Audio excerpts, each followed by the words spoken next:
this past week has been an interesting week because, like, for some reason, I, the Arsenal fan, seem to be the only happy person coming into this podcast. I'm quite good with that. Although Ben might also be happy because he's already made his peace with how Liverpool is going.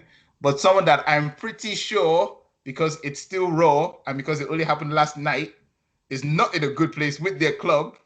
Deji, how you doing? Bro, he's I'm looking good, man. away. He's not even looking at the screen right now. Yeah. I'm in a good place now. I wasn't in a good Yeah. place yesterday. Oh But no, you were not. well, I'm out here, but my club's not out here. That's what I can say. That's what I can Actually, say. 'cause this is a question I did want to ask yesterday. So, by that loss from last night, do you now think all the previous wins are invalidated, no longer No, it's count, not even. or is this just a blip? No, it's not. It's not. It's not even a blip. It's one of those situations where all them other games that we played, they were not good. Like, don't get me wrong. Yeah, we was riding the wave and we was winning and all that stuff and all that jazz. Yeah, but then when I was looking at the score lines and stuff, we were scraping wins. Like, it's either a last minute penalty or just dumb shit like that. And it's like, yeah, it's all well and good. You know, you get your points like that. You have to have them scruffy wins in it. But yesterday was a prime example of there's like levels of clubs that can get far in it. So I look at it and I go, Man City don't lose that game against Sheffield United. They just don't do it. Liverpool at full strength don't lose that game if their head is screwed on and they're like, yeah, we want to win the Prem. They don't lose it. But what does Man United do? You go fuck it up, innit? Do you know what I mean? Boy, the eye flare right now. Bro, man, bro, it's mad, bro. You don't do that. You can't be saying, oh, we're in a title race, and then you lose 2-0 to flip it, 2-1 to Sheffield United, and then concede like that. The two goals we conceded, just mad. And the thing is, the first one was a foul, though. I'm surprised the referee didn't call it, but whatever, it is what it is. But that's an excuse, innit? We should have smacked them. They're the worst. Also, They're shit. I was going to say also, like, as a United fan, do you really get to talk about bad ref calls? You really just No, like, but you know what? come on. Put that aside. That's just an excuse. But no, it's crap, man. It's bullshit, bro. Oh, because here's the thing, right? So I know that Sheffield United, Sheffield United is one of those teams where I'm looking at the position in the league and I genuinely don't think they deserve to be there. I think Shit. no, West Brom is shit. No, so is Sheffield United. So, wow. Okay, cool. They're So shit. I'm not even going to continue with this point because Deju's already made up his mind. Listen, I came here today. I'm not gonna lie to you. I've joined this podcast today to just basically state facts. So I'm not fucking around. They're shit. Them man are shit. And Man United are fucking it up. It's gonna get worse. From the game yesterday, right? You have made it very clear how you feel about one player in particular who you felt disappointed. Yeah, right? The Fridge. Okay, yeah, okay, cool. Before the Fridge, other than the Fridge, like, doesn't it strike like was the defense the main problem yesterday, or has the defense been the main problem all through, or what what do you think? What do you think that happened in this game, yesterday's game, that didn't happen in the previous ones when you guys were on a good streak? Right. See, the thing is, yeah, I was talking to my friend about this yesterday, right? And I go, right, and I said this last time in the other podcast when we got first place, and I was like, I can still see, banana slips. Like, I can actually see it. The thing is, yeah, we may be going on this run and doing all this stuff, but there's still bare gaps that people are not picking up on. So it's all well and good when you're winning because you forget everything. You're excited, you're happy. But then when you pull yourself, Sorry, I said I don't. Yeah, well, kind of, we already knew you're the resident pessimist. Like, literally, Chelsea could be beating someone 10-0, and you're like, you know what, in the next 10 minutes, Chelsea can fuck this up. So, I was actually talking about Man United. Even when Man United are winning and everyone thinks happy, Deji was like, oh, you can forget about the bullshit. I was like, no, I don't forget about the bullshit. No, the thing is, I can see. I saw banana slips. I can see banana slips. There's bare gaps. Like, there's bare gaps and bare problems on one of them. And one of the problems is Ollie. Like, and I was saying it yesterday, and I was like, when you look at some of these, I said it one time. I was like, if you look at Man United, sometimes I look at him and I go, he plays one game and we win, and I'm like, okay, cool. I understand why you did what you did, or we'll draw, and I go, okay, cool. I see what you did. And then on the other hand, he does something completely opposite and he just fucks up the whole thing. And I'm like, are you not learning from your previous game what works and what doesn't work? Do you get what I'm saying? So like when we played Liverpool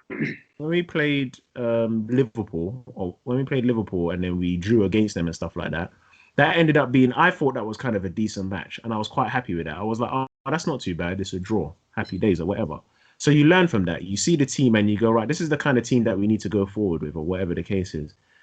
Then we go and play Sheffield United like we did, and the guy decides to change the two pairing centre backs. So he decided to play Twanzebe, and I sit there and I go, "But you haven't played Twanzebe for ages.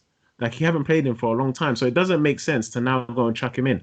I think yesterday he was overconfident. He thought he could do this whole thing of, "Let me just go throw some players out there and they're gonna win." You don't do that, bruv. As a manager, you don't. If you're a top class manager, you don't do that. What you do is you go there and you say, "I'm gonna fuck these men up today. I don't care what team. I don't care about it's Sheffield United or whatnot. I'm going to put out a strong team and we're gonna get the 3 points."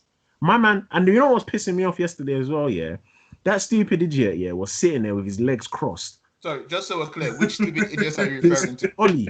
Okay, Ollie cool. was sitting there looking at that fucking iPad that they've now installed in every single stadium now, yeah, with his legs crossed, just watching the screen. Do you know how infuriating that is, yeah, when your team is losing and you can't... Did you see the Sheffield United smile at the end of that game? That threw me off. I was just like, you know what? This guy... To be fair, that's only like their second win of the season or something. Bro. So, like, I'm just... they deserve to smile. I'm just saying. Like, bro. Give them that. I find it quite interesting what you said because I kind of like agree with the Ollie comment. So I'm still relatively Ollie in. I think what Ollie is doing and what Lampard... Sorry, when you say Ollie in, are you saying that in as a football fan? Are you saying that as a Liverpool fan because it means Man United still get fucked? Bro, at the moment, I'm not looking at any other club where we need to internalize our own issues and deal with that. Like, this is as an analyst of the game, as a journalist, if you want to say. Because I think the thing that Ollie is doing is Ollie is letting players play well. And he's letting players make their own decisions a bit. Now, if he's going to be the long-term manager of Man United, if that's the plan, he needs to start introducing more tactics to it. But I think it's interesting, and we were having this conversation, Damoli, yesterday maybe, about Arteta. Arteta has found a couple of things that are working, and then he's fucking it up, trying other things. So the other day, Pepe on the left was doing a great job. And I have bantered Pepe, like I've rinsed Pepe. Pepe on the left, I've said it before, he looks good. It simplifies what he can do. He can play well. My man tried to pull him off for Willian, who is playing shit. And that to me is like the hubris of Arteta being like, I am going to be a great football manager. I'm going to get Willian playing well. No, your team are doing well in this moment. Just let them be, and then you can work on everything else. I think that's kind of what Ollie's trying to do in letting players work for themselves and work out their own shit. But you're entirely right, Deji. He does need to make some tactics at some point. Listen, if you're going to do that, you can't just throw in a random player like Twanzebe. Like, no offense to Twanzebe, he's a good defender. I thought he was out of order for him yesterday. You can't just throw him in. It would be like if we were full strength Liverpool and then we're playing a match, it's like, oh yeah, Reece Williams, just go out there. Out of nowhere, like out of the blue, like, yeah, just go play. Like, there was time and place, and I don't think that was a time and place for that kind of decision making. Do you think... sorry, Ben. Go on, finish if you want to. Sorry, I was just going to say, from what I remember, Twanzebe had played well the last few games that he had played. And when did he play them? He played like about... The last game he played, from what I can remember, was like about 5 games ago, and he was playing right back. Yeah, I was going to say when or where... I was surprised seeing him in the middle. Yeah. Because he played right back, right? Yeah, he played right back the last time I see him play. Quick question. And this is the thing, yeah. If my man was playing, what happened to Bailey and what happened to Lindelof? So Bailly's injured. Apparently, what's his name? Lindelof. There's rumors that he's got a back injury and stuff like that, innit? Which I'm not sure, because when I was checking the injury list, it didn't really come up or anything like that. But the thing is about Ollie is like what I was saying to my mate yesterday, yeah, and I think this kind of captures it a lot. When everyone is saying what's happened is that Ollie has gone and won these games and everyone is getting excited. When he goes and wins these games and stuff, everyone goes tactical genius. But if you watch the games, yeah, we always have in these games, yeah, a 10-minute period where all of a sudden everyone turns into prime Iniesta and starts passing the ball like mad. We always have that, like them little 10 minutes, and that's when we would go and get our goal or whatever the case is. And we win the game, everyone goes, Ollie this, Ollie that. But when Ollie comes up against a tactician or someone who actually knows what they're doing, like one thing I just don't understand is that we're playing against every team that we come up against here that we find it very hard, end up playing a low block. They play 2 banks of 4, sometimes 11 man. Yesterday we saw it, 11 man behind the ball. Why the fuck have you not taught people like Rashford and Martial not to run like headless chickens? Why have you not taught them that you need to? Why have you not taught the team that you need to pass it quick and get in, get in behind the guys? Do you get what I'm saying? Like, why have you not taught them that? Yeah, we still have people like Rashford just running that full pace, and then still doing fucking knuckleballs like 5 yards out from the keeper. That makes no, like, you're a manager. Teach these men to do that. It's like what we were saying, Callum, before, yeah, about Foden, right? I think Foden is sick, and Foden under Pep works perfectly fine. But I think if you put Foden under any other manager, he doesn't do the same thing. Sorry, can I just stop you there? The moment you mentioned Foden, Ben, the reaction of Ben's face was just kind of like, nope, nope, nope. What? Nope of what? What are you disagreeing to? Ben does I'm not a massive fan of Foden. Nah, see, I'm a fan of Foden, and I think what Pep has done with him, it's a bit like Sterling as well. Do you know what I mean? When Sterling was like at Liverpool, yeah, he was good and he had the potential and all that stuff. But Pep turned him into a monster, and that's through coaching and that. But I'm looking at Rashford and I'm thinking, bro, what have you actually learned? We see it all the time. Well, if you guys watch United games, but I see it all the time. When I see what's his name? When I see what's this brother's name, man? Martial? No, Cavani. When I see Cavani come on the pitch here after these guys have been mucking around up front, bro, it's different levels, bro. Absolutely different levels, bro. You see the technique and the quality there. And that's not something that he learned from Ollie, bro. That's something he learned from outside of the club.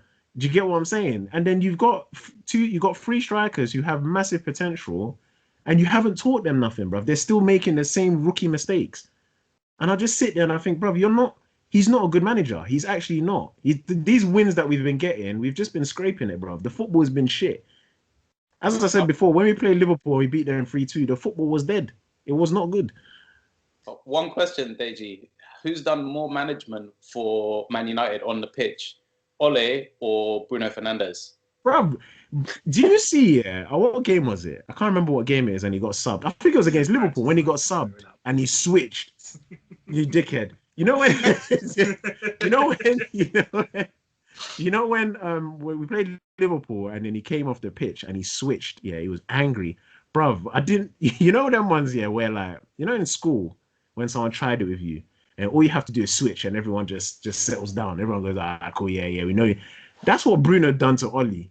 Man switched, yeah, Ollie just went, yeah, and just gave him a pat on the back like, yeah, we're cool. Bruv, you're not cool. Man was like, bruv, what you did was wrong. What you did, you fucked up. You done fucked up, bro. You know? Bro, it's nice. I don't know, man, but yeah, Ollie's not. You see me? I'm gonna make this statement now. This guy can't stay at this club, man. I don't think so, man. He can't. Not for me, anyways, man. I don't. He needs to go, man. So, Deji, how do you figure, like, going forward? Do you think like Ollie is the main problem, or do you think there's aspects that United can fix, or just kind of like just use to get you to the end of the to the end of the season, or no? Do you just think it's going to be bad and you guys have stalled? They're not going to sack him now. They're probably going to give him until the end of the season and then see what happens. But I don't see them sacking him now. The thing is, like my friend was saying yesterday as well when we was chatting about it, bro, if we sack him now, who do we get? Who's there? Who's out there? Do you know what I mean? Huh? No, man, fuck that, man. I don't want him. Lampard. You say, Ben? Fuck that. Benito. Bro, I would never take Lampard, bro. Actually, speaking of managers who are people who are not afraid to sack people, let's go into Chelsea.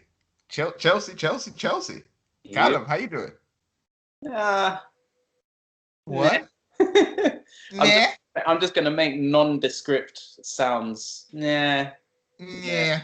But all joking aside, did you actually think going into like as things were going, did you think Lampard was going to get the sack, or did you think like Chelsea were going to give him a longer time to try and like right the ship, as it were? I think increasingly since maybe Christmas, right? But the Boxing Day fixture. Hold on, Callum. One second. D, can everyone see D moving, or is he frozen? No, He's frozen. Yeah, D, you might need to come out and come He's back like in, bro. statue for real. Oh, I was just leaving it. Yes. D, you might. It's you beautiful might because he looks so confused as well in Right, that frozen yeah, shot. Just like he doesn't really know what's going on. 1 minute. This is like, honestly, this is never buy a fucking Chromebook. Do you know what it looks like? It looks like he was trying to take a photo for like his Facebook photo, but he couldn't quite work out how to do it, and he was just like, "Fuck it, I've taken 18. That's the best one." There we go. We're back. Excellent. There we go. Yeah, sorry, Callum, you saying? Sorry. So around the Boxing Day fixture, I think it became evident that things had kind of, like, you get a little bit of grace as a football manager. Things aren't always going to go your way. We had kind of like 2-3 fixtures where things didn't go our way. The result wasn't good. The style, I thought we were unlucky in terms of our performance in regards to the result. But as soon as it came to like the Boxing Day fixture, things started to sour a little bit. And then we saw with Frank's last press conference, or maybe second to last one, he was snapping, he was angry, and then since he's gone, That's when he lost composure, boy. yeah, that's when he lost it. But I always struggle to know how to feel in that situation because those reporters pissed me off. I would be so pissed off if I was sitting in that press conference. But that's part of the job, though. Not being funny, that's part of your job as a manager. It is. Like, he knew that because as a player, he sat there in those press conferences next to Mourinho. Yeah. So he knows what it is as part of what he accepted when he took the Chelsea job. And that's why I say I struggle in that I don't know how to feel, because I agree it is part of your job, but at the same time they're just asking the same damn questions, the same damn stupid questions over and over again. Just give the same answer. Hmm? Have you ever seen that video? Like, it's up on YouTube. And I can't remember it, but there's like an American football player who keeps getting fined for not giving press conferences, and it's just for 4 minutes. Every answer is like, "I'm only here so I don't get fined," and then someone else "I'm only here so I don't get fined. I'm only here so I don't get fined." He's so polite as well. As when he's like, "Oh, hi, thank you. Yeah, I'm only here." Just do that. Just repeat like. Yeah, I think that was Marshawn Lynch when he was with the Seahawks, if I remember. Yeah. But so Callum, Lampard gets the sack. Are you... Sorry? Oh, sorry. Lampard gets the sack, right? And his replacement comes. Wait. Before you go on to that, yeah. Yeah. Does everyone here understand why he got sacked? There were a lot of things wrong. That's what's going to be my last point. Is since then it's come out there's been a lot of things wrong in the club. Like, relationship. Did it have to do with the fact that he kept playing his son? Our player of the year, probably. Sorry? was that part of it? Mount Lampard, bro. Bro. See, I think the issue that Lampard had. Mm-hmm. So Lampard is Lampard. Okay, and I know that sounds dumb to say, but Lampard got hired because he's Frank Lampard. Oh yeah, that makes sense. And like you guys will know, when you get a job interview, what gets you through the door is not what keeps you in the job. True. So you go in the interview and you're like, yeah, I do this, I do that, I know how to do that, I've done this before, these are all the projects I've left, whatever. Okay, day one, your boss is like, okay, I'll give you a day, then tomorrow I'm expecting you to start performing. And you kind of wind your neck in and you need to prove it to your new bosses and all of that. I think what got Lampard through the door, he then carried on like he was Frank Lampard. And it's like Frank Lampard, the player, and what you've done at Derby has got you through the door. But you now need to settle into the club. You need to settle into the role. You're still a new manager. You need to respect that. And I noticed it. The first time I really noticed it was when he popped off the Liverpool guys in the dugout. And don't get me wrong, the Liverpool guys, if they said what they said, then yeah, they probably need to wind their neck in as well. Like, I'm not taking, but him popping off and being like, oh, you've only won one Premier League. Yeah, they won it as a coaching team. You've won nothing as a coach yet. So like, he needed to drop that mentality. I think it's an issue that Arteta has as well, where they need to go, okay, right, I'm here as a manager now, or he was here as a manager. I need to prove myself as a manager. And I think, to be honest, one thing about the timing that I do think is good is I think with them getting rid of him now, he can go away, he can get experience, and I think he could still come back as a Chelsea manager in 5-10 years, having So, damn, hopefully I thought learned he was lessons getting. from this. Where was he at? Villa before or something like that? Wasn't he getting experience from there? Oh, Where was he Derby. before? Or was he at Derby? Yeah. Derby, yeah. Oh, I thought that was his experience. 1 year at Derby, Oh, when the no, target was to get promoted, and he didn't make it. so where's he getting now? Oh, I, Well, reckon, Lampard. yeah, I reckon he could take. Grimsby. Grimsby. Wait, no, Barrow. sorry, wait, Barrow no, Town. sorry, Callum. Just before you go on your point, yeah. My thing is that right, that the way I was looking at it, I was like, it is a bit deep that he got sacked. I think he should have been given a little bit more time, but at the same time, I understand why he kind of needed to go. So despite all the stuff that's coming out now, yeah, last season he done all right with the fact that he had no one to buy, he couldn't spend no money, and he put in a shift, innit? Do you get what I'm saying? As a manager, you now get X amount of money to improve the team and do better than what you was doing, and he kind of just fucked that up. And you have to look at it from a board level. You go, bro, I gave you P's to make the squad better off what you did last season, and you haven't quite, reached that height. So, I think that's where the problem I was. think this is something Callum has pointed out in the past, which is and Callum, you can continue on this one. But if I'm remembering, I think you said Chelsea have they've had a bit of injury crisis, give or take, with certain players. Yeah. one. We had N'Golo Kante for half the season last year, our best player. Oh, last year, okay. Yeah, but you did well though. But you guys still did pretty decent. Lampard was manager. I'm saying, is that what we're talking about? Yeah. Yeah, but you guys did pretty decent though, even though he was gone. I think he did an amazing job for last year. Just to touch on the point on the board and the transfers, it's fairly well known now that Chilwell was the only player that Lampard wanted. Other players like Tarkowski from Burnley, he wanted Aubameyang back in last January.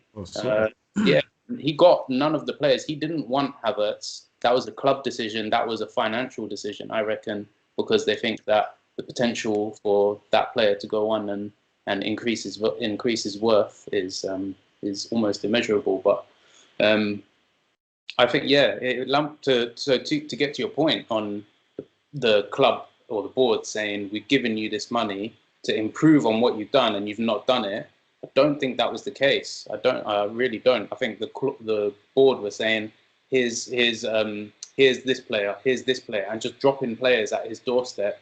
He wanted to get rid of Kepa, and the board were telling him, no, you've got to improve Kepa.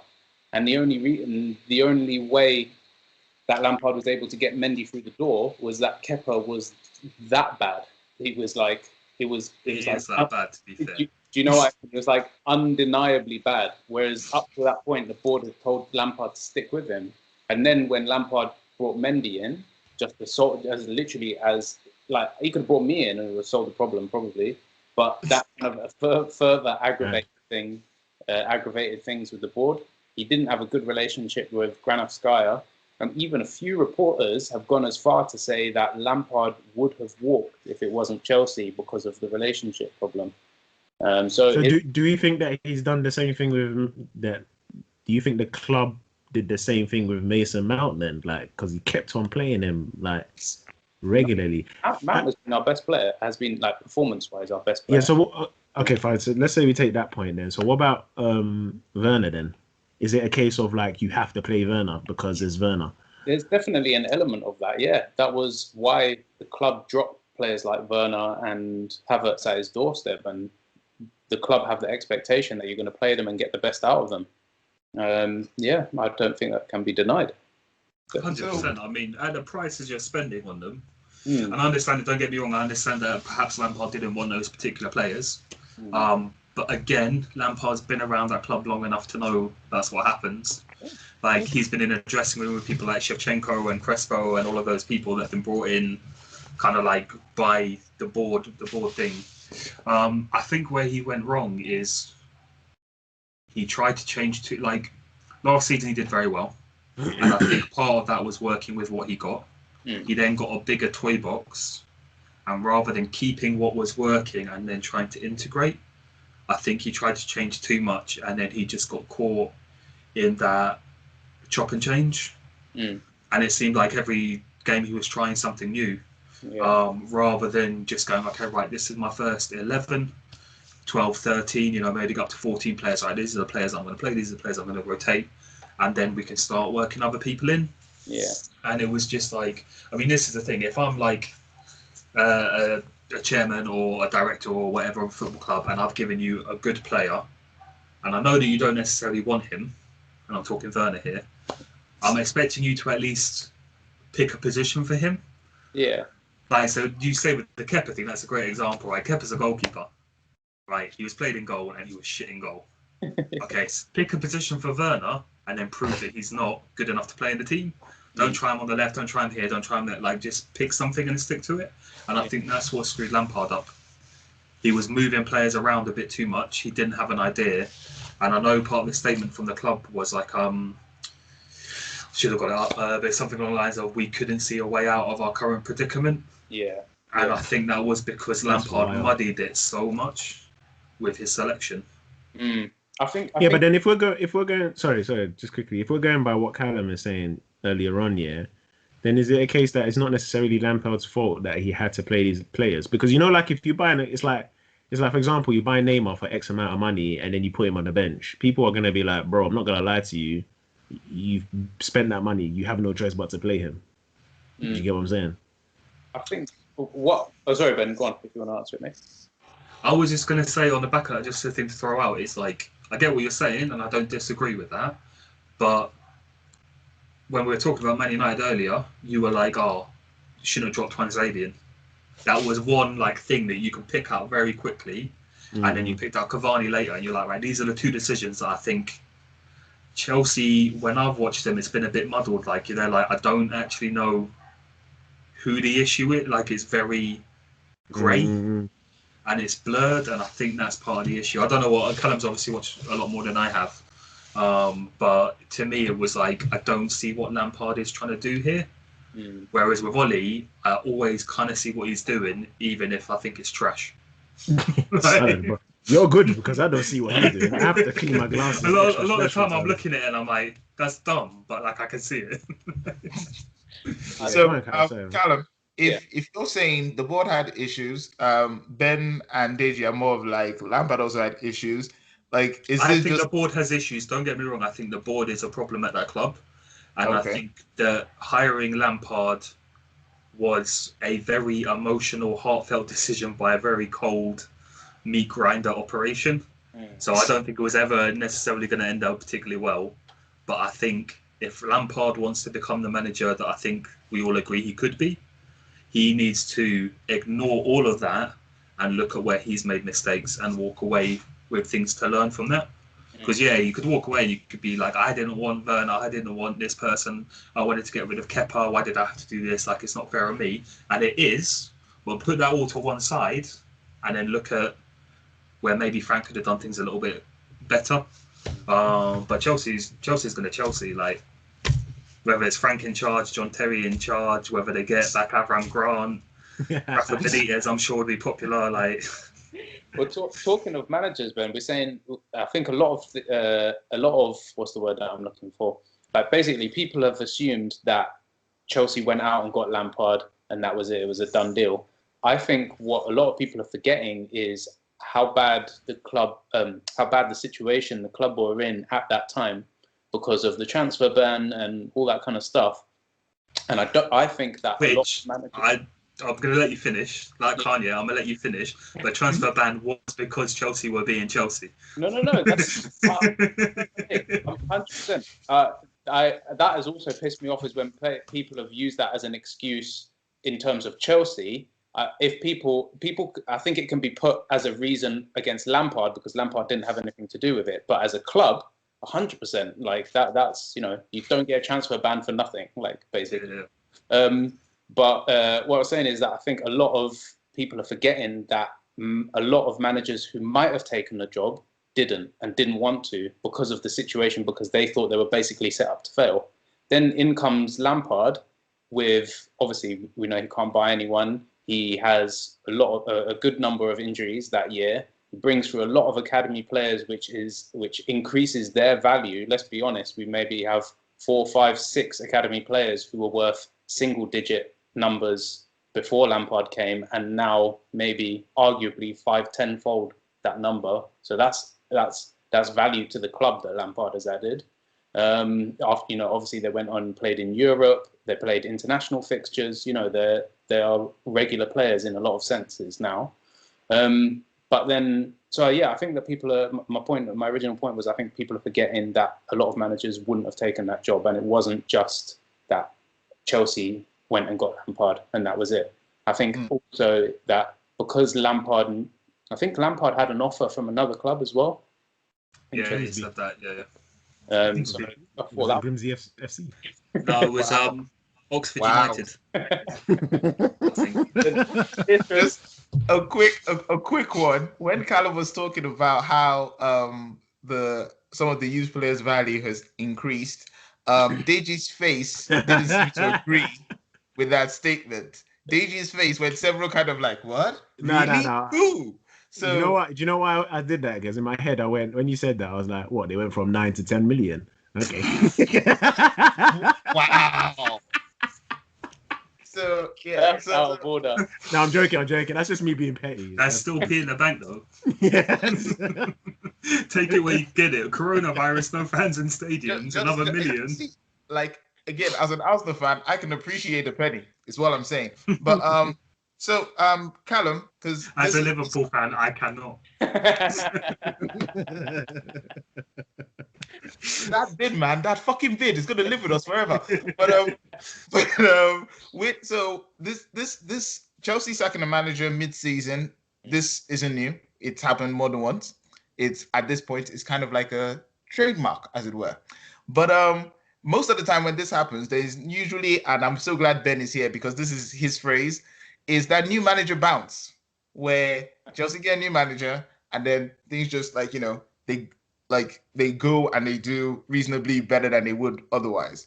Callum, do you think that's going to happen with the new guy that just came in, or do you just kind of feel maybe not so much?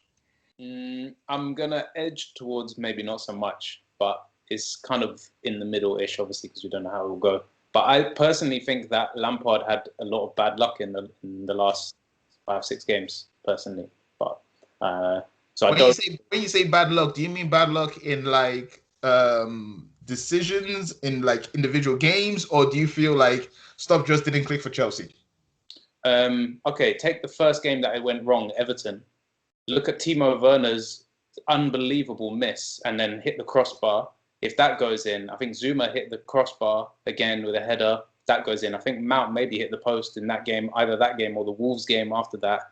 Like, I just think that things haven't gone for us at all, basically. And that's don't get me wrong. I'm not absolving Lampard of all blame by no stretch of the imagination. I just think that's a massive part of it, or one contributing factor to everything that went downhill, basically.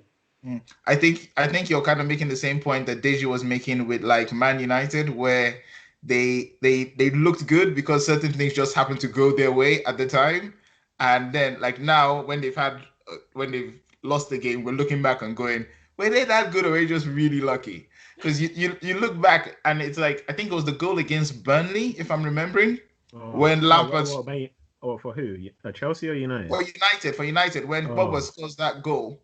And like, it looks really good. It looks like a really good goal. But then you look at it and go, oh, that was kind of like a deflection. And then, whereas that happens for United, for Chelsea, apparently, it's Werner hitting the bar and things just not clicking for Chelsea. But do you think Lampard kept on?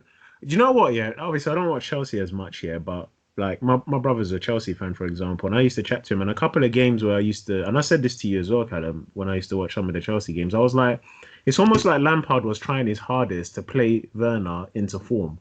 And I'm like, bruv, let the man chop bench for a bit, bruv, and play Giroud. It's not just Werner. You could say that for a lot of different players. Bruv, he needed to. I don't think that was a bad. If that's what he was trying to do, then that's poor.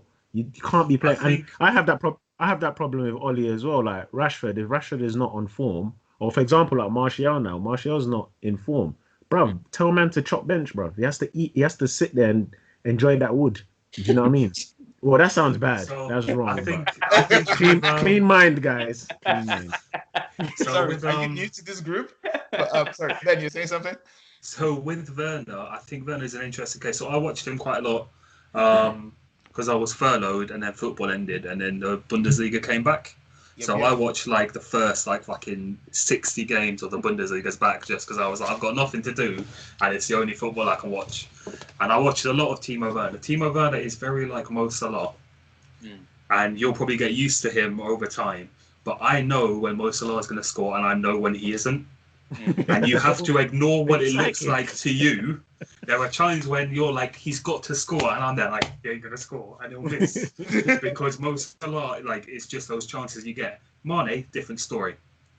Mane is more unpredictable, but Werner is one of those players. Like I remember reading an article a while ago about how he kicks the ball weird, and it's like he doesn't kick it with his foot. It's like more like the top of his shin kind of thing, and he runs onto the ball and just fucking pounds it at the goal. So nice finesse kind of shots don't really work. Like the normal scoring chances, like he scores a very specific type of goal, and if you can get him playing that way, he's amazing. So at RB before, he was playing as part of a 2 with a bigger man up front. He can't really lead the line. He isn't really a left winger. Like he's kind of like an inside left that plays off another player. And unless you're going to play him like that, you'll never see the best. And I think that's part of the issue. Like, you can play players into form, but like you wouldn't play Salah into form by playing him as like central defender. Like you've got to find that role for him and keep him where he is, kind of thing. And I think that's the issue with Werner. And I think Tuchel might bring the best out of him because I think Tuchel will do that. But I think you've got to play him as he's meant to be played. It's kind of like Ibrahimovic. You leave Ibrahimovic to do what he's doing, and then you build a team around him. And I think that's the kind of thing, like that's where Werner's a bit difficult. I think we've got quite a few players like that, though, because you could say you build a team around Havertz, you build a team around Ziyech to some degree, you build a team around Pulisic, you build a team like there's so many different players in our squad who are dangerous as individuals, but yet again, it just goes to prove that really good individuals don't make a good team.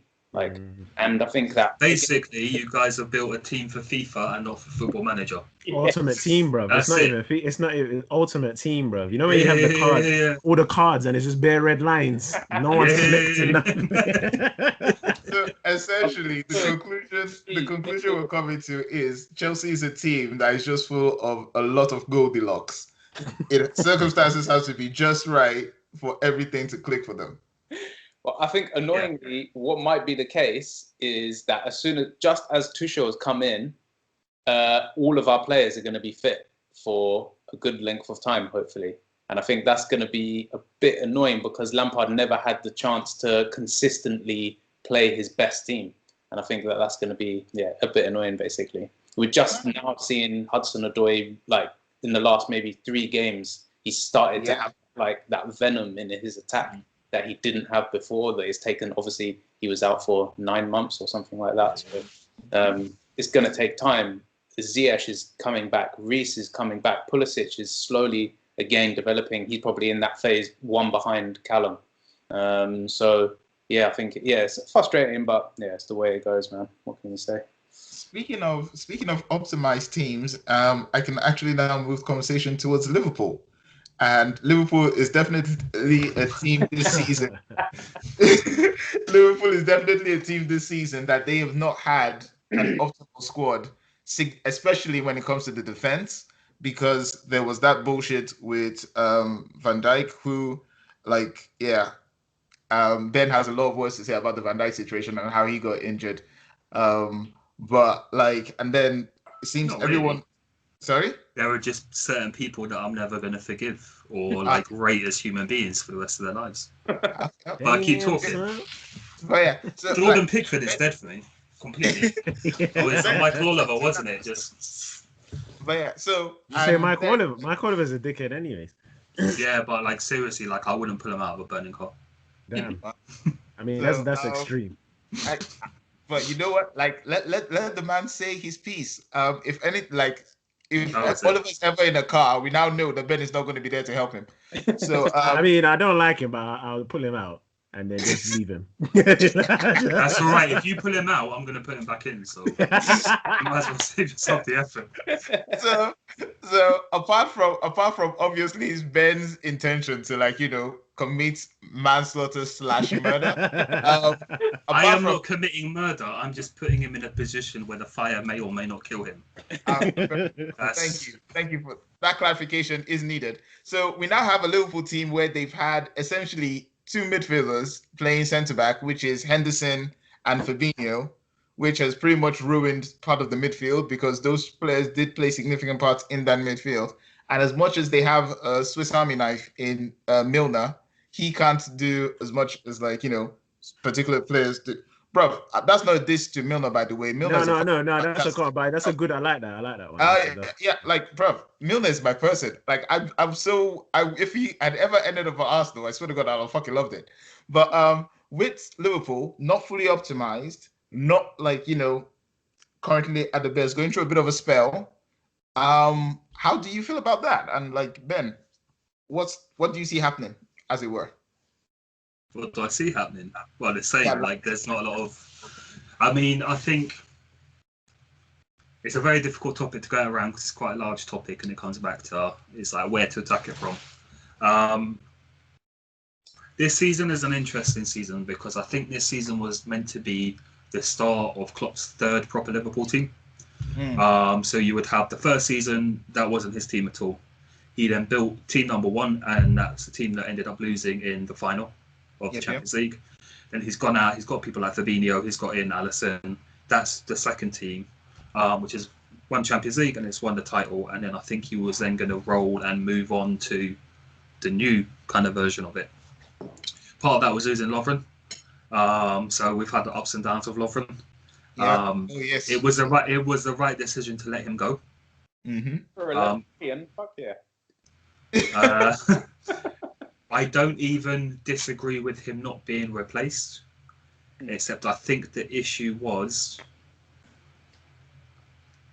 that we let rid of Kijana Hoover as well. So he was a young defender. We sold him to Wolves. So he would have been the immediate step up. So, like, if Van Dijk got injured, the next game on the bench, you would have had him. So he's gone, so you missed out those two. And then we've got in Thiago into our midfield, but I think it's going to sound really weird, but I think the issue at the moment is our midfield. The defence can look after itself if the midfield can look after itself. I think he doesn't suit your midfield. Who's that? Thiago.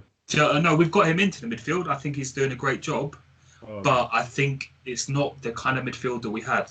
So last season, in the last kind of 2-3, it's been hard-working, get to the ball, throw down, press. Thiago brings a completely different dimension, but I don't think the plan was to instantly be like, right, Thiago Liverpool. I think it was like, okay, right, we're going to ease him in, we're going to let him start affecting things, and then we can change the team around that balance. I think he's more of a guy who controls the game, if that makes 100%. Sense, rather than running like just running in it, basically. And that's why I was excited for him, because I think against teams with a low block, when we have a full team, some of the passes that he finds, 100%. Like, that's exactly what you want. I think the issue is that you've gone in to the team. We've gambled this season, basically. And the way that we've gambled is, so you've got a thing in logistics, it's called redundancy. And basically it's like, if something goes wrong, you have to have a plan.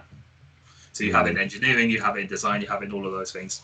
So like with an aeroplane, like in the toilets, they have like a cigarette ashtray, but you're not allowed to smoke on a plane. Now the reason why they have that is because it's called second point failure.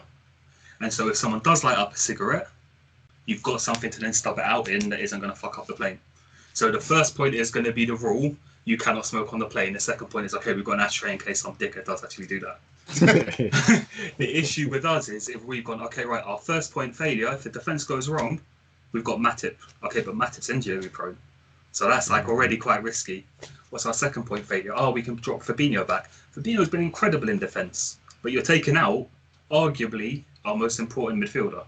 Then if there's an issue and Matip gets injured, you're dropping back Henderson or playing one of the youth guys, and I think the youth guys have done well. I know they've got a lot of slack from people.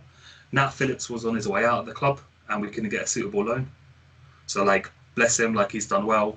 I think Reece Williams has done amazing. For a 19-year-old that was playing for Kidderminster last year, and now he's playing against, like, Harry Kane, and he did, like, a decent job. Like, he's got caught out a couple of times, but 19-year-olds get caught out when you're central defender. 100%. Normally, you get caught out against under-23 teams. You're not getting caught out against, like, Premier League teams. So I think it was a complete... It wasn't even risky. It was a gamble. We gambled that none of the defenders would get injured for a serious amount of time. Van Dijk, okay, yeah. No injuries since he's come. He's like Mr. Reliable, played every single game, Premier League game, fair enough. Gomez has a history of long injuries. Like, he's not necessarily like Matip in and out of the team, but he has that history of long injuries, and he's got another long injury. Like, bless him. Like, I hope he comes back. So, you know, he's catching up now. And Matip is in and out. And what you've done is you've not only gambled on the defence, you've gambled the midfield on the defence staying fit. So that defence is fucked. Not only is the defence worse, so as good as Fabinho and Henderson can do, they're not going to think exactly the same way as a central defender because they're not a central defender. So there are times when you can see they just make the wrong choice, and they're going to 100%. I've got no issue with that. The issue is you've weakened the midfield ahead of them, so they're going to have more issues, and then you're going to have worse players dealing with those issues. So it's just like the whole thing, it was just a gamble. We need to just get through the season, get 4th place, and then look at it again. I think you'll be all right, man. I think once the players start filtering back in, man, you just go back to normal, man. That's the thing, man. So, I think it's just... all it is just injuries just fucked you guys over. Because if you take away the injuries, you guys are on the same level as what Man City are doing right now, to be fair. Yeah. I don't think you guys would have a problem. question I think for this Ben. is the thing. As soon as we had Van Dijk and Gomez injured, in my head it was like, we won't win the title. It would be nice if we win the title, and we should go for the title, because I think you should always overreach yourselves, and then you tend to perform better than you would otherwise. But as soon as we had both our central defenders out for the year, that's like game over for me. Would you think it a good idea to try and get like emergency cover? Like, so say for example, 100%. This was a rumor that I heard is happening. That's a dumb question. Not being funny, but that's a dumb question. Like, Oh no! of course we should have got some cover. Because like the thing is, like when you're looking at this, sometimes people kind of go, oh, if they're willing, like you said, you're okay for the team to kind of go if the team ends up 4th and all that. Someone with that logic will go, if you're doing okay and you're playing okay with Fabinho and Henderson and all this emergency cover, if you can take it to the end of the season, then you're fine, and you don't want to spend. So say for example, there's a rumor, which I'm hoping is true, although I think it's unlikely that Liverpool is that stupid, that Liverpool might be considering getting Mustafi, for example. Now, Bro, 2 days ago we were getting Socrates. Like, it's just bullshit. so, like, you know, Man, shut that down one time. Because Socrates signed for like Galatasaray or someone. You know and now what's they're funny? Like, You know oh, what's- shit, how are we going to fill this newspaper up? Do you know what's bad, is that D is fucking around right now. Shall I tell you why? Because when he was giving that sentence out, he was smiling. He was too excited. Don't try. I saw your face. You was trying it. You were smiling, sorry. going. just so You're trying to put that energy into the world. That's what you're trying to do. Just so we're clear, are you accusing me, an Arsenal fan, of hoping to foist Shukran World Cup winner, World Cup and FA Cup winner, Shukran Mustafi on someone else? How dare you? You How will manage to sack off one German World Cup winner, mate. You know what? See, I'm glad someone brought that up. As much as the whole Mesut Ozil thing is, and I swear to God, I'm pretty sure there are going to be Arsenal fans that are going to stone me for saying this, but I kind of love how he dealt with the entire thing all the way through till he left, because no one can tell me, for 2 reasons, no one can tell me that the main reason why he wasn't playing was because of footballing reasons. That's bullshit. There was some political shit involved in that stuff. And he made a stand for something that, honestly, I get it. If he made a stand and went, oh, this thing is happening, it shouldn't be happening. And Arsenal being the corporate, I love my club, but they're sorry. Yes, that essentially that. Arsenal then did that, and then they then tried like they were pissing on my leg and telling me it's rain. So when Messi just decided, yeah, I'm not going anywhere, and it was gonna milk the Some club people for like glory. that thing. I'm just saying. Hey, but if you're into golden Each showers, their we're own. Each not, their we're own. not, we're not king shaming. We're not king shaming. Like do what you need. Children, don't Google that if you're watching. Innit? First of all, why are you watching? Second of Oh, all, man. don't Google anything Like that where comes your out of parents, Gamola's where your mouth. parents. Exactly. But no, but like so I like the fact that he milked it out, and I like the fact that at the end of the day he didn't make Arsenal pay, both on the pitch because we missed the skill set, and even like he hit them where they hurt, and he made them because like there were times when Ozil did stuff and everyone was just kind of like, oh, why would he do that? It's like the same thing when everyone was talking pay cuts and he was just kind of like, yeah, but no. And all these kind of things, I don't mind that before he left, he made the club hurt. So that's fine. I think he took a principled stand, and well done to him. Arsenal could have handled that better. They didn't. And like, that's what I'm going to say on that one. I wish him the best of luck in Fenerbahce. I hope he goes on to like, try and salvage whatever it is that Bro, he do salvaged. you hear that they can't even afford, man? Remember that Yeah, article so that that said, was yeah. Well, at that this made me point, laugh. I'm not going to lie. He's I not was, gonna I was come wondering from- why Arsenal don't do that shit. In it, bruv, you can help pay for Pepe quickly and then sell him. Yeah, yeah, because yeah. shit. Bro. Were we all talking about the same thing, right? The text messages. Yeah. If- I if think we- Arsenal should do that though. Still, If we need to crowdfund to correct some of our mistakes, because like apparently we're going to be dealing with Willian for like 2 more years, so oh shit, yeah. 2.5, man. 2.5. there you go. So like but yeah, so Bruv, you know what's like, sorry, just Yeah. quickly, bruv. If they ever told Arsenal fans, to pay £2 for Willian, I think they're gonna burn the stadium down. They're just gonna be like, "Fuck this club, bruv."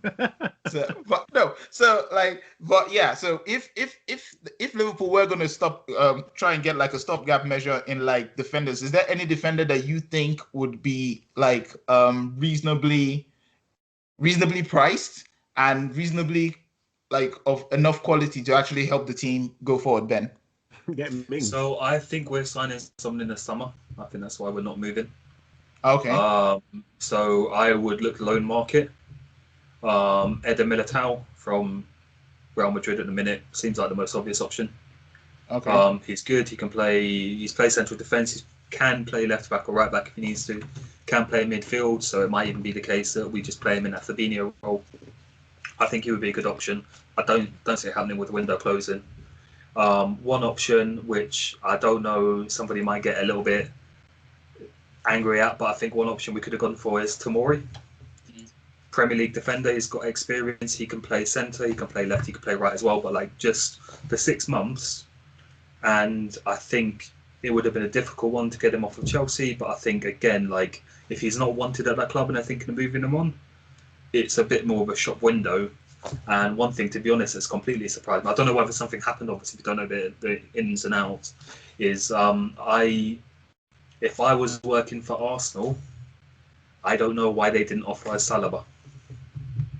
Because you have a young defender with a good reputation. You've loaned him out to Nice. I don't get why somebody from Arsenal hasn't gone, well, hang on, Liverpool ain't got no defenders. Arsenal are very unlikely to challenge. At the time you've loaned him out, we were at the top.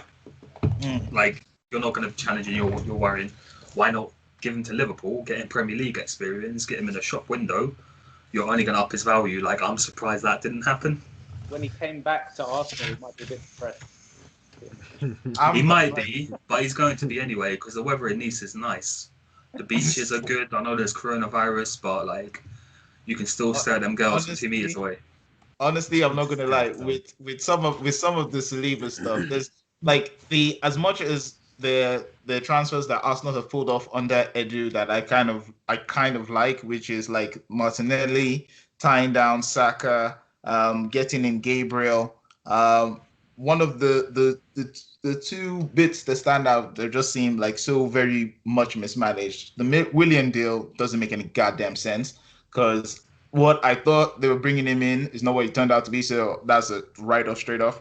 The mismanagement of Saliba is another one that, especially considering 1, how much we paid for him, 2, the hype that went around that entire, like, because at the point when he was coming in, the effective everyone was kind of talking like, oh yes, next season this guy's going to be the one to take the team forward and all that, and then all manner of fuckery happened.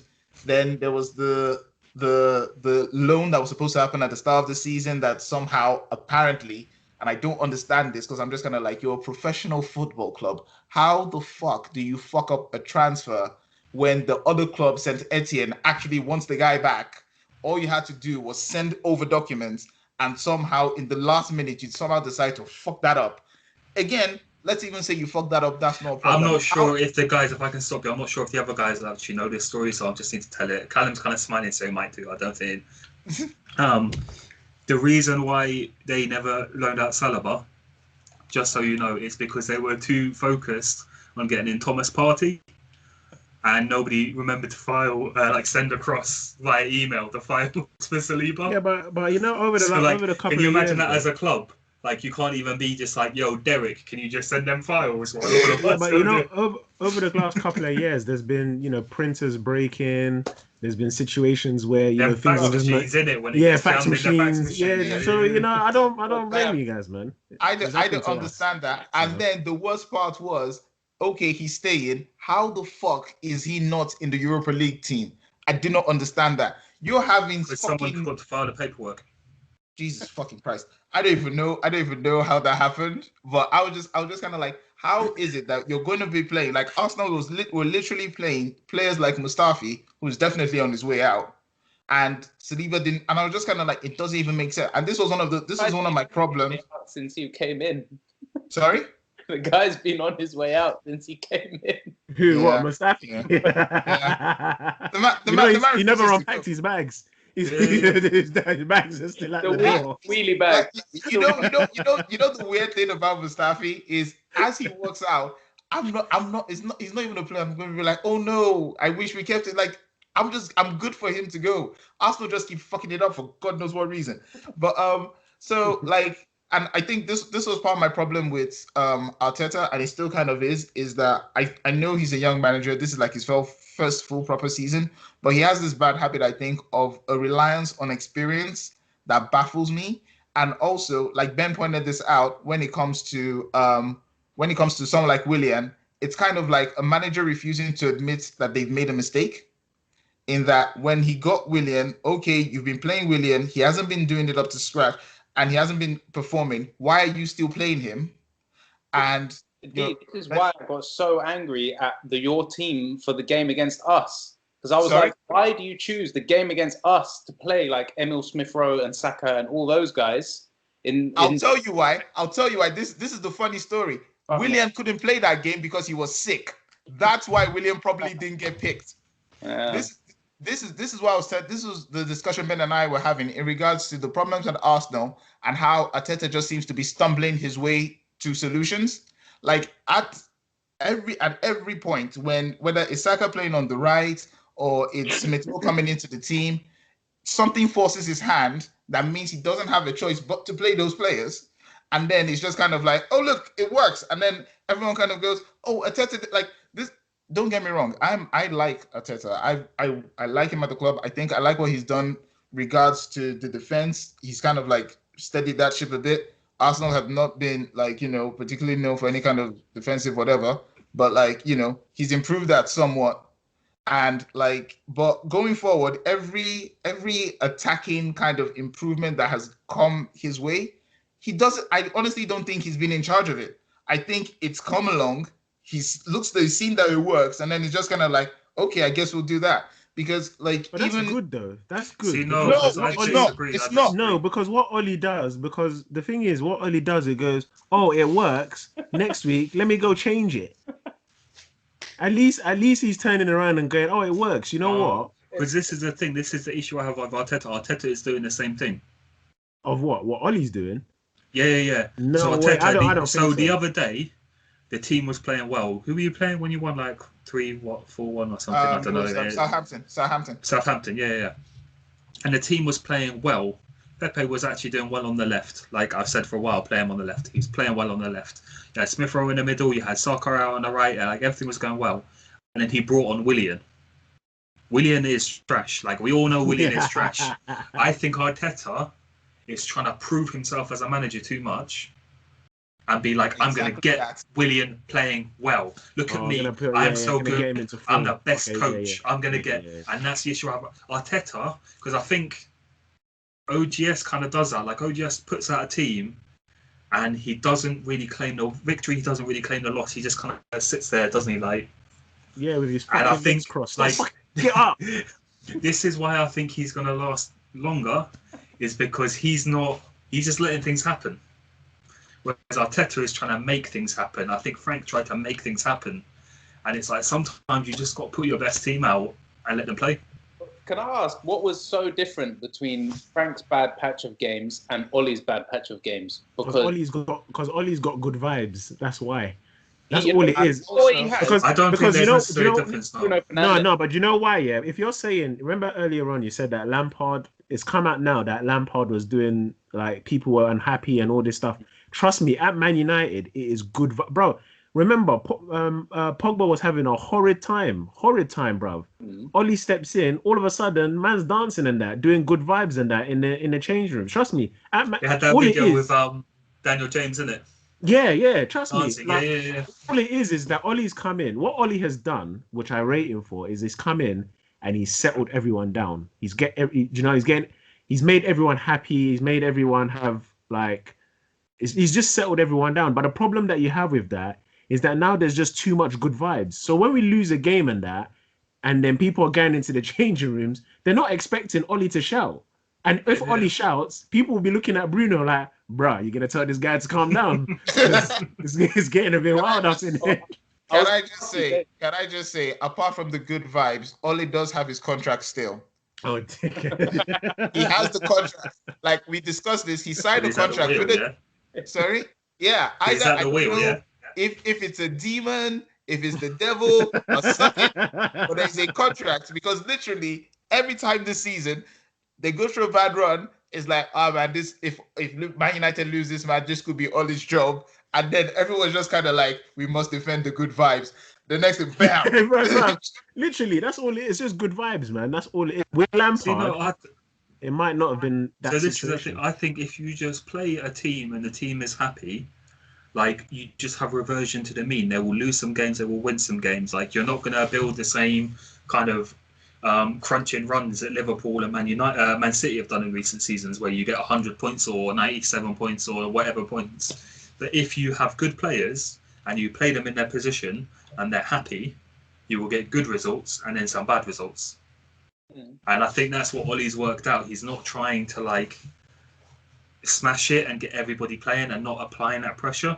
And at the end of the day, I think the reason why OGS is still there and Frank isn't, that's what Man United want. Man United are a product, and if the team are happy and dancing, they can sell that. You can sell links. We're talking about it. It's click, click, click, click, click. All other outlets are talking about it. Should we keep OGS? Should we not keep OGS? Blah, blah, blah. Chelsea, not being funny, want to win more than Man United. Here's the question in regards to OGS then. Are you saying, like, if, say, for example, someone managed to pick up some tactical nuance, then United are good? The thing is, he's not going to pick up tactical nuance here. You can't do it. If that's going to happen, we're going to end up losing people. We're going to end up losing players, because people like Bruno, Cavani, like Pogba, all them man there, yeah, who've got serious quality, want to win. They want to win something. You can't come to a club for 4 years, be sitting there and not winning anything. What's the point? You just wasted your time. You might as well just go somewhere else. Do you get what I'm saying? Then we lose them influential players and stuff like that. So he's not going to get that at Man United. It's not going to work. Do you get what I'm saying? And if it does, and they want to, if it does, and Ed is looking at it like, right, this is a long-term plan or whatever, then it's one of those situations where every Man United fan has to sit there and just take every game as it comes and just have good vibes as well. Do you know, when we win, we party. When we lose, we just sit at home and do nothing. Do you know what I mean? That's literally it. On that very cherry and very uplifting. Let's go with uplifting. Yes, let's go with that. Uplifting note. Thank you, Deji, for that. We can let's wrap this sucker up. So sorry. This was like a therapy session. Hey man, I got to see. Better, man. I got to see, like, I don't know, for the rest of us, it may not have been, but for Deji, he definitely felt like he needed to get some stuff off his chest. And we're happy for you. We're here for you. Yeah. And Hey, we'll guide listen, you through this tough don't, time. don't do that. I'm still out here, fam. Still out here. Don't Okay. do that. Look, you see, and that's a good attitude because you're literally practicing what you preach. Yeah. Every game, you just take it as is. So well But done. This is the thing, just to finish on this point. Like I said, yeah, this game, I don't know what it was, yeah. I don't know what drew. And Ole Gunnar Solskjaer is a fucking liar as well. He drew me in. He drew me in, and I got excited because usually when we lose, you know me, I'm just like, yeah, but he drew me in. You And know, he fucked me up. Deji, But it's cool though. It's cool. I figured out what feeds his contract. Man United fans' hope. It's this contract. That I knew it. So yeah, there you go. That makes sense now. It makes sense. Every time you guys start getting high, you know how you were dropping out, going, "We out here, we out here." There's a demon in hell that's just being like, "Yes, power." It's like And Monsters now- Inc. It's like Monsters Inc. They're just bottling the. See, I knew we'd figure it out, and we have now. But yeah, on that note, let's wrap this up for the week. Guys, it's always a pleasure. Thank you very much for still listening to us. You know the usual stuff. Like, subscribe, comment below. Comment. Yeah, this is why we bring Ben back. Comment, hashtag cheer up Deji. No, listen, I'm cheering. Listen, listen. Hashtag I'm out here. That's what you need to hashtag. Out here. But yeah, on that note, thank you very much for listening to us. We hope you have a good one and everything keeps going. So yeah, much like Deji says, we're out here. So yeah, good one. Enjoy. See you. Bye. Peace.